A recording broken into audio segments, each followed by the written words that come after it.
What up, everybody? It's Jason. Trying to get my setup over here ready to go. That's what happens when you're driving. You do one of this impromptu. There we go. I think that works. That works-ish. Hope everybody's doing good this morning. So, it was 1 week ago today that America voted for the convicted felon. And I would say majority of America could not be happier. I saw something yesterday, somebody posted about another convicted felon who was championed by the people, and that person was Nelson Mandela. So just think, Trump just keeps winning. Not only did he win the election for essentially the third time, but he's in the great company of Nelson Mandela. That's pretty impressive, if I do say so myself, that the South African leader and him have something in common. Pretty awesome stuff. Pretty awesome stuff indeed. So that was a pretty funny little anecdote that I saw yesterday. So I think we're still trying to wrap our minds around what had happened a week ago. And everybody's coming at it from different directions and different perspectives, and that's to be expected, for sure. So we shall see how it all comes together. We have right now Trump showing that he is not playing games with the cabinet that he's putting together for his administration. I think anybody who thought he was joking around about how he was going to be hitting the ground running and going to get people in that he's going to get these people in these positions that are going to carry out his agenda. Talking about, oh, there we go. And it says you're live again. Okay. Try this again. Try this again. I'm driving, so it's bound to happen. But anybody who said that he wasn't laser focused or wouldn't be, are just kind of kidding themselves, because he's not playing around. So he is hitting the ground running, and I think we're all in for a ride. Some of it's going to be a joyride. Some of it's probably going to be a terrifying ride, but a ride nonetheless. You know, I saw something online, or I'm sorry, on the interweb/TV. It had me kind of disappointed and sad, to be honest. That you have so-called mental health specialists or psychologists or psychiatric people, psychologists, telling the public that it's okay to essentially just ignore your family, ignore your friends, and just basically cut them out during the holidays and maybe all together. I have never heard of anything like that in my entire life. Hey, what's up? What's up, bro? What's up, bud? Hello. I've never heard anything like that. I'm sorry, I'm driving, so I can't really pay attention to my phone religiously, since I don't want to go down in a fiery crash. But hello there. And I mean, politics and picking presidents has been going on since the 1700s. And I've never heard of anything where it was promoted by others that if your team didn't get picked, your guy or gal, whatever, in this case, gal, didn't get picked, you could take your ball and go home, and you could like treat your family, most importantly family, but your friends, your coworkers, your neighbor, like, you know, pieces of garbage and jerks, and treat them poorly. I've never heard such thing. I never heard that coming from the mouths of supposed professionals.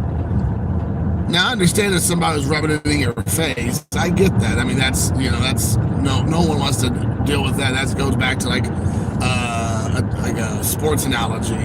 You know, your team beats your buddy's team. Your buddy doesn't want to hear all about how your team's so much better and they suck and all that stuff. Yeah, I agree.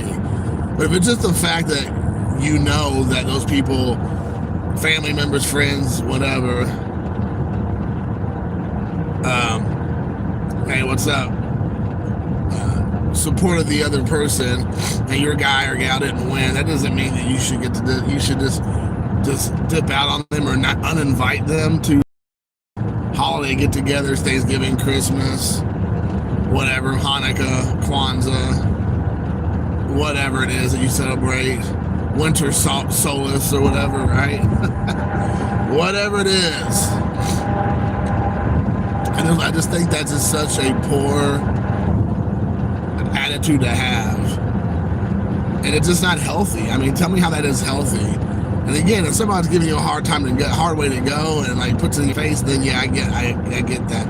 But if it's just that you just know that they're not a supporter of your guy or your guy, then what does that even say about you?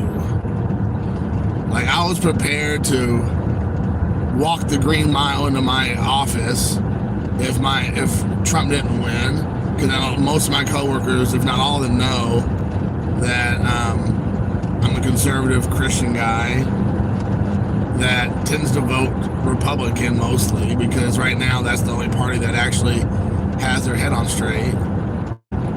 And, you know, and that's the way it was. And I was prepared to like have to deal with the fallout in my office and some of my family members rubbing it in my face, and I was prepared for all that, but it didn't work out that way.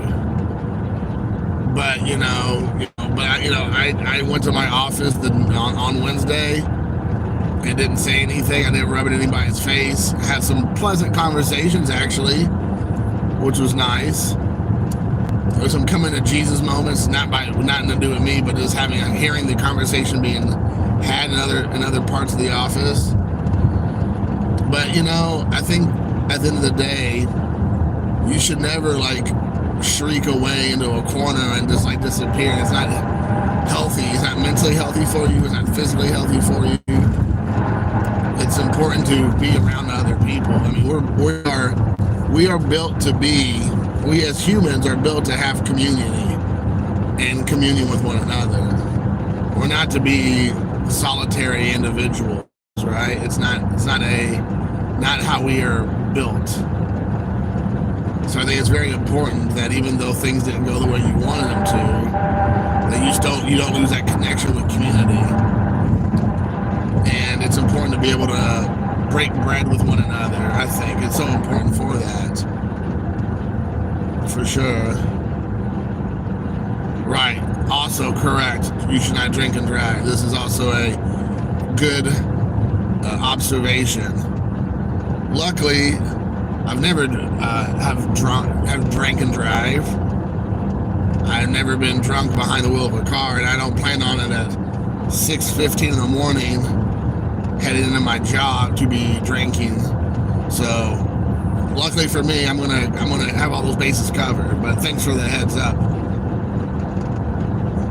Never a good idea. Now, I lived in Japan. They have a culture of drinking.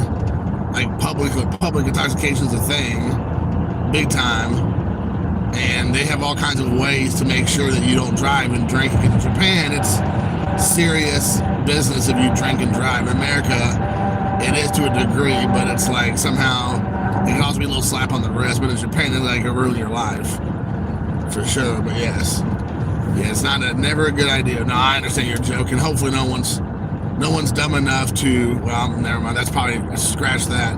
There are plenty of people dumb enough to get behind the wheel of a car drinking and probably going live on social media just for kicks and giggles, which that is not me, that's for sure.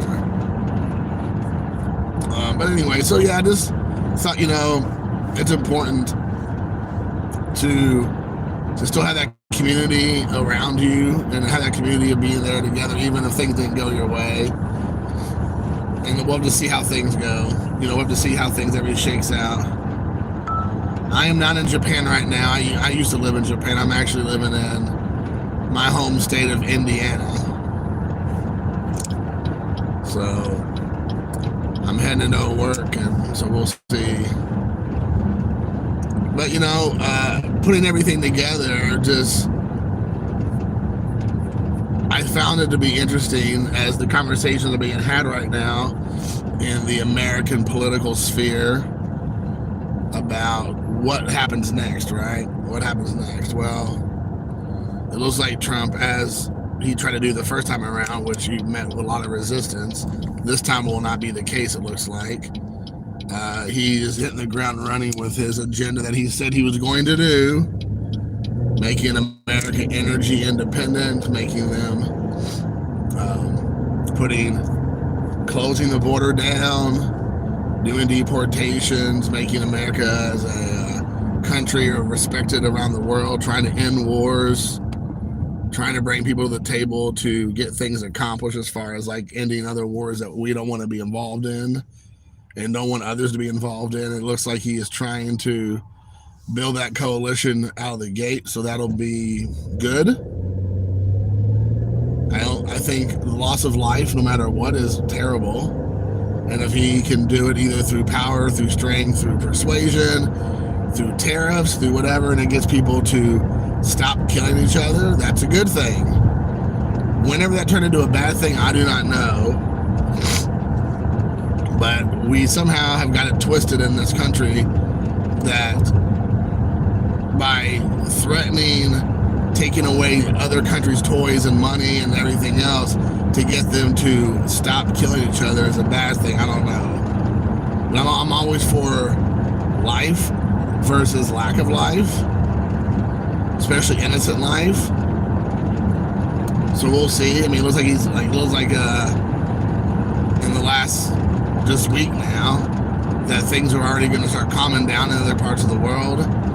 I was watching this YouTube channel that I actually enjoy. He has a couple different channels, and what he does is a guy is called Abroad in Japan. His name's Chris Broad. He's a British fellow, and he has lived in Japan for over a decade now. And I've always respected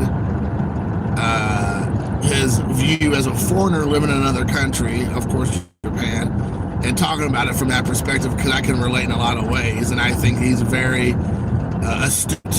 He's very intelligent guy. But he has this podcast he does with this other British fellow that's still back in England. And they do this podcast like once a week or a couple times a week or whatever. And of course they had to put their 2 cents in about the American election. Again, these are two British people.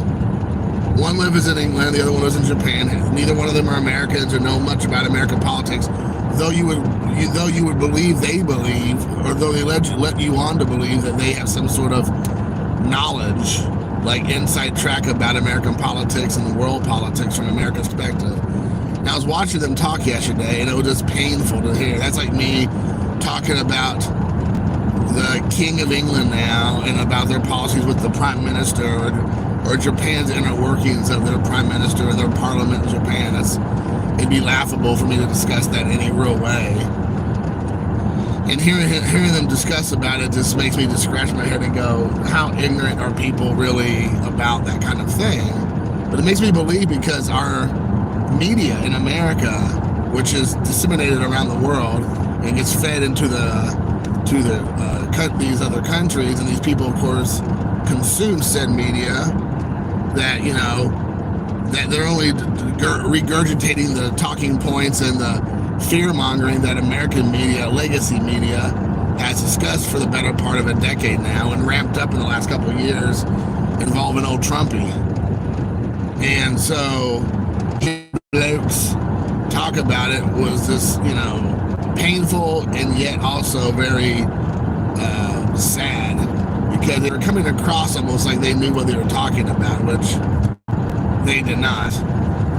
First of all, they kept saying about how they're worried about Taiwan, and I'm sitting there thinking, like, you do realize that Trump has discussed ad nauseum that he is protecting the countries away from dictatorships, that he's not going to let those kind of things happen in other countries, and that currently China now wants to play nice, what they were not doing just a week ago, and that Iran is already starting to pull back from the whole, and Hamas from wanting to continue their fight with Israel, and Israel wants to get this thing worked out with America and everybody come to a ceasefire.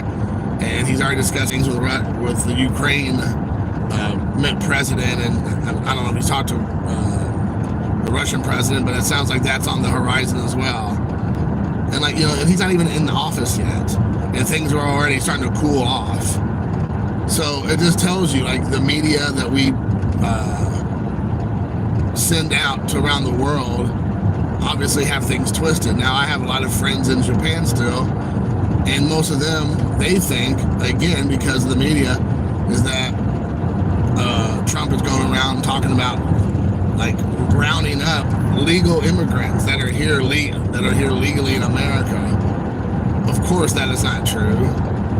That doesn't make any kind of sense. But that's what they're saying. And so, my ex-mother-in-law was asking, are they really going to round up legal immigrants? And of course, we have to tell her, no, illegal immigrants are not the same thing as legal immigrants. That are here legally, they have their green cards, they've been here legally, and they're currently here legally. They're not going, and nothing's going to happen to these people. But that is the message they get across the world. It's just kind of mind-boggling if you think about it. Where does that even make sense? But you have that. So, you have a lot of these cities already in some states that are already trying to work actively to try to stop certain policies from coming into place once Trump would come into office. Even though he won by a landslide, he won the Electoral College, he won the popular vote, he won the House. He won the Senate, he won the House also. So it's where are you at? You have no leg to stand on. It was a resounding thumping that you all took last week. You might want to step back and step aside and let business take place. Rounding up criminals and convicted felons and murderers and rapists and terrorists and people who have criminal records should be on everybody's to-do list. The fact that you're fighting against that or claiming to is quite mind-boggling. And they've said before that their focus is going to be to get the criminals out, and then after that they will look and see where everybody else is. But we got our hands full just doing that first, because there's tens of thousands of those people already here. But it's just, that's the image they have out there around the world. Even the caravan of people coming to America has now broken up and dispersed, or at least half, because they knew that they were even going to try to get across the border. It's going to be not a good experience because Trump's going to already be in office by the time they get there, close to it. I did find out, I didn't know this, that apparently the new president of Mexico is a real liberal, left-wing person. So I'm not for sure this Remain in Mexico thing is going to how far that'll go, because that was a policy they tried to do in the past. But apparently they're going to give it a shot and see if she's willing to play ball. If not, then I guess they're going to do the whole tariff thing with Mexico, which will cause it to be interesting to keep the caravans and all the people trying to get into America in Mexico while they're getting their cases heard. And before that was put in place and it was very successful. Of course, Biden did away with it, and Harris. And that's what caused the problems to be 100 times worse than they were before. But now they have a new president of Mexico who probably won't want to play ball. So we'll see how that goes, because I would assume they're going to say, hey, we need to reactivate this policy. maybe she's going to say, no, you're not. We're not going to do it. And then the tariffs will begin and trade will be stifled, and we'll see if that encourages Mexico to play ball or not. So, yeah, I'm interested to see how that works out, because something will need to be done. But, yeah, it'll be interesting how that works out. So I'm hoping that we can come to some sort of resolution so we can do that. But time will tell, for sure. Time will tell. It looks like the people that have been loyal to Trump are getting positions in this cabinet, which is good for the last 4 or 5 years. I didn't realize he had so much trouble in the first 4 years with people he picked, because he were picked by the establishment. The establishment worked against him, even the own Republicans. So that's why he has so much difficulty getting things done. So this time around, he's not falling for that trap. So he's definitely getting people he knows who has been with him from the get-go in positions of leadership to see. So that'll be interesting, because really at the end of the day, at least as a person who wants to see his policies enacted, he has no excuses anymore. So as much as the Democrats or the left want to see him not be successful, I'm assuming, and want to see him fail, which means that America would fail, that you're actively working against your own people, your own country, your own leadership, to have them be successful by cheering them to lose, makes no sense to me. But, you know, that's where we're at now. Like, you know, I don't want America to lose. I don't want our leadership to become, you know, a laughing stock. I don't want our leadership to be just like, you know, worthless. I don't want us to lose money and to lose power in the world and trade and to have everything be expensive and blah, blah, blah, blah, which is what all has happened underneath the Biden administration. I don't want that. I want us to have a successful nation and more money and more power and more a cheaper, you know, way of life as best as one can have.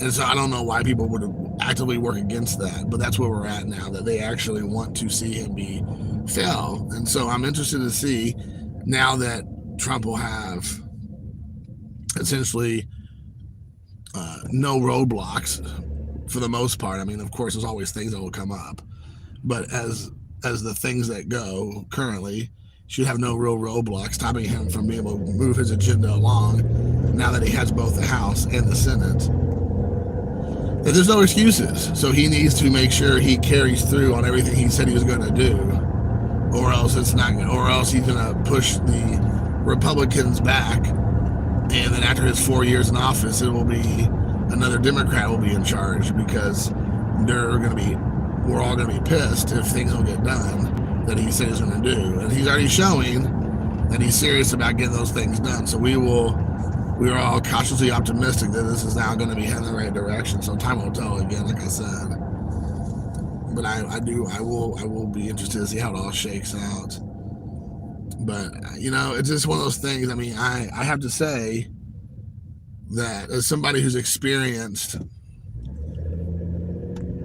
being a foreigner in another country and going through that process, and then my personal situation with my son's mother and her going through that process with me, coming from another country and then going through all that, I'm very passionate about immigration, because I know what it takes. I know what it takes. I know the time it takes, the money it takes, the paperwork, the hassle, the hoop jumping. I know from both sides, both in America and abroad. Yeah, you're right, man. Time will tell. I agree. Time will tell. I think that's the most thing, and that's one of the things I'm most passionate about, because, you know, we did all the right things. We did all the right things in both countries, and I think that as somebody who has been a foreigner in another country and had to have a green card, their version of a green card, and then on the other side around, like my ex and her having to go through all that on her end, you know, it's important. I feel very strongly about these things, and for those people who've done all the right things to be pushed to the back of the line because you're having an invasion of illegal people coming over. And the thing that we've got twisted in America, I've noticed recently, and even some of our own political leaders refuse to acknowledge, or they're ignorant, or they just refuse because it doesn't fit the narrative, is that by you being here illegally, by you not coming through legal ways to get to America, you are committing a crime. You're already out the gate committing a crime. Either you meant to or not. If you overstayed your visa, if you came across the borders without a proper paperwork, you've already committed a crime. End of story. There is no ifs, ands, or buts. That is a crime. If I go to Japan and I go there on a visa, and then my visa says I can only be there for 6 months, and I'm there 6 months and 1 day, and I have not renewed my visa, I am now committing a crime. End of story. And in America, we are somehow turn this around to like, well, that's not really a crime. No, it is a crime. You are now a criminal. Now, do I think those people should just get rounded up necessarily? Not necessarily. There may be some extenuating circumstances that one must figure out. And that is different. Like if they didn't file their paperwork in time, or their status has changed and they need to update their paperwork. All that stuff changes, of course. There's a difference between having compassion, understanding, and people who are actively and purposefully trying to evade and avoid doing the right thing. I mean, that's two different things here. And so it's important to know this. For sure. Hey, good morning, Ray.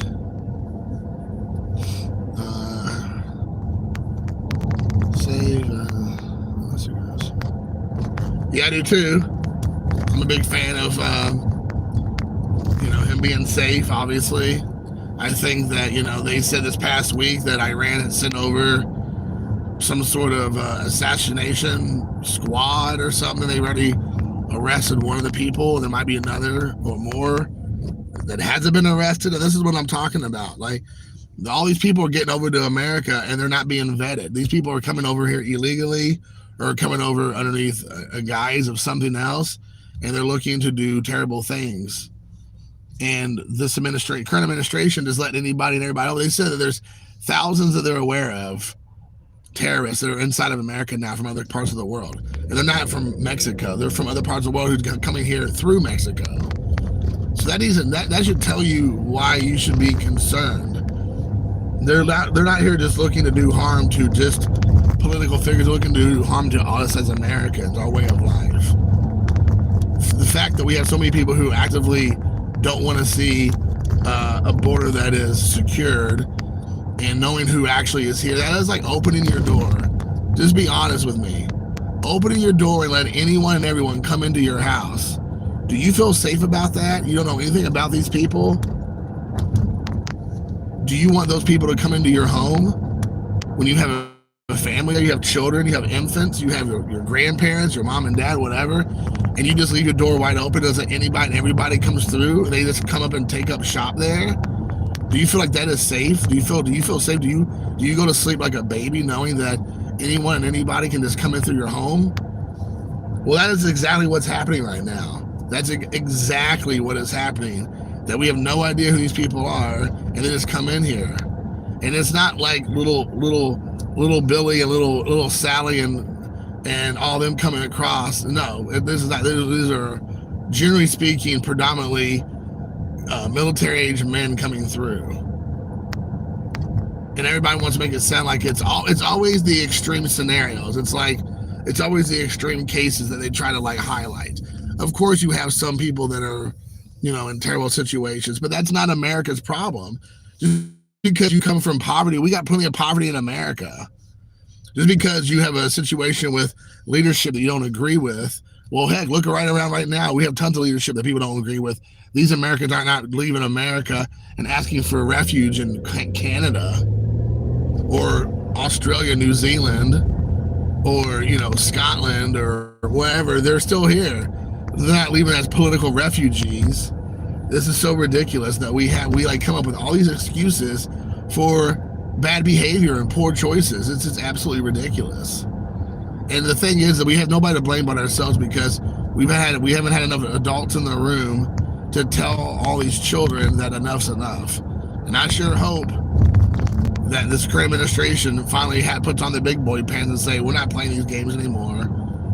You are a criminal if you're here illegally, and that we are going to go through and find out the ones that need to be removed immediately, and then we can work through the list after that on the other ones that are actively trying to avoid, who have been here for decades and not doing anything. I mean, it's just a fact.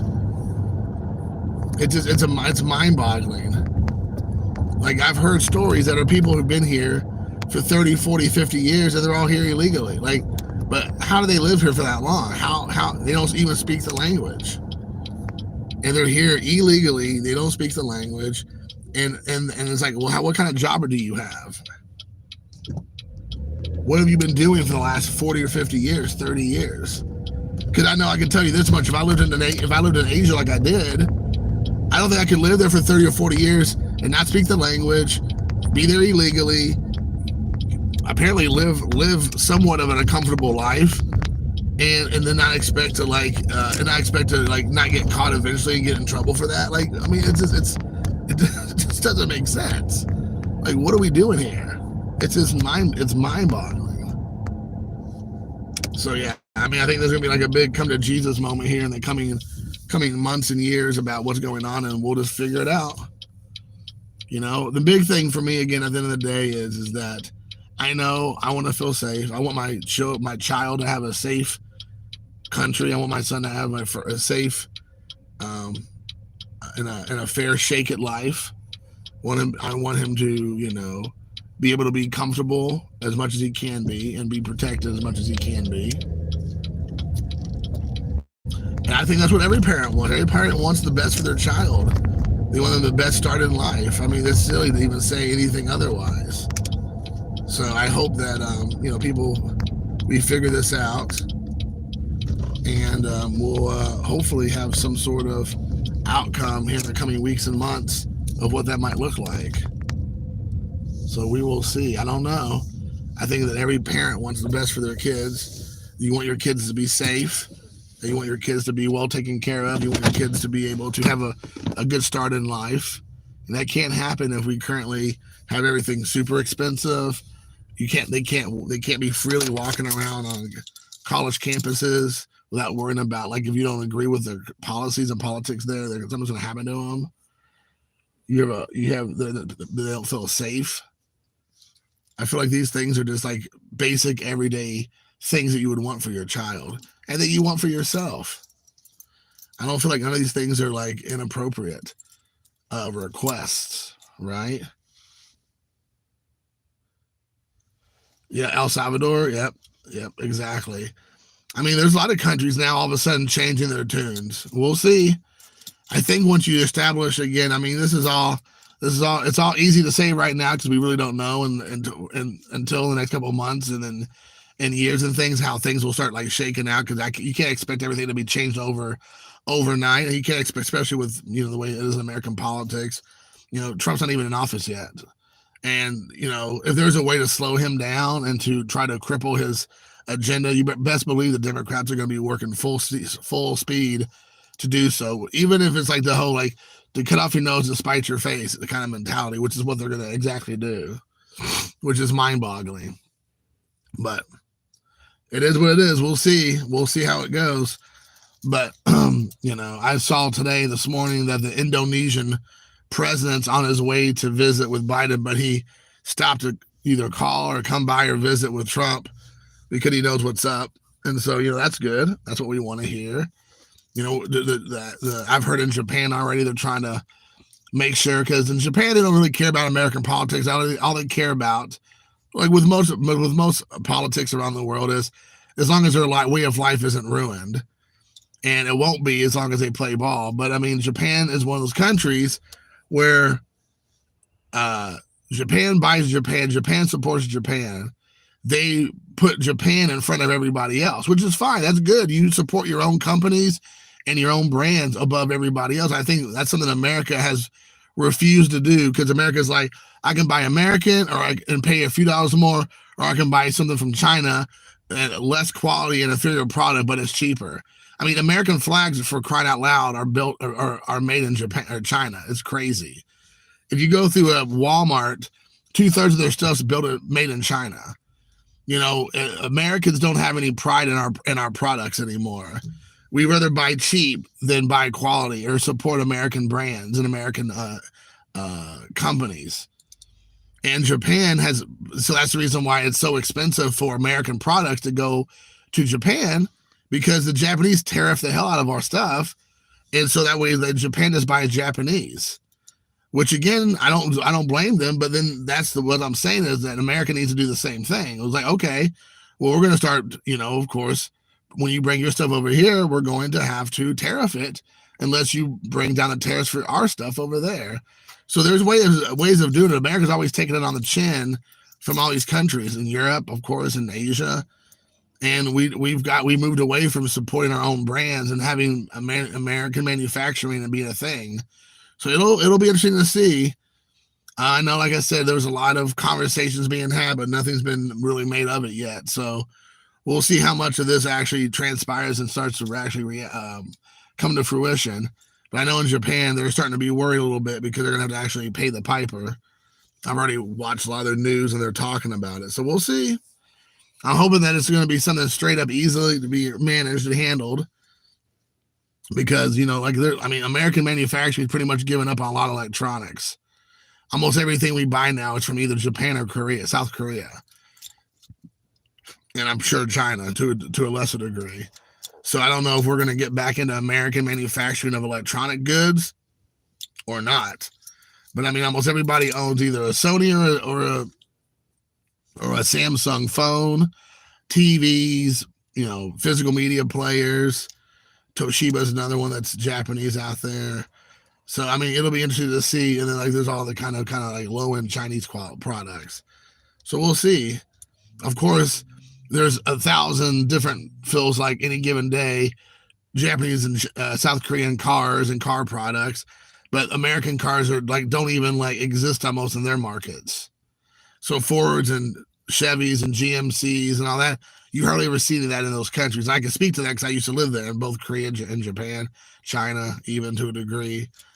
And you never saw American cars, not hardly at all. When you saw a Ford, it was like seeing Loch Ness Monster or Bigfoot.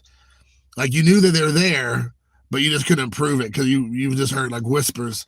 There's Fords out there. If you build it, they will come. It was that kind of thing. But in America, we buy. And they're great products. Don't get me wrong. Japanese cars are fine. The Korean cars seem to be fine. I never had one, but they seem to be fine. But it should just be fair, and then Americans can pick what they want to buy. Again, but they shouldn't be. It should also be able to be sent to those countries, let the Korean market and Japanese market see what they will buy their cars. Now, if they don't buy their cars, and the reason why they don't buy those cars in those countries is because their tariffs are so high that American cars are so expensive. Most Japanese and Koreans can't afford them or don't want to afford them. So at some point, you got to make some sort of inroads. And if you're okay, if our cars are not allowed to come over there, okay, fine. Well, now we're going to tariff your cars and make it more expensive here. So there has to be a happy medium so everybody can, play the game. And of course, somebody who's much smarter than me will have to make those decisions and all that. But it's just a snapshot of what it's like to see it from those perspectives. So anyways, guys, I'll let you all go. Hope this was as illuminating for you as it was for me. I look forward to the conversation moving on. Until next time, peace.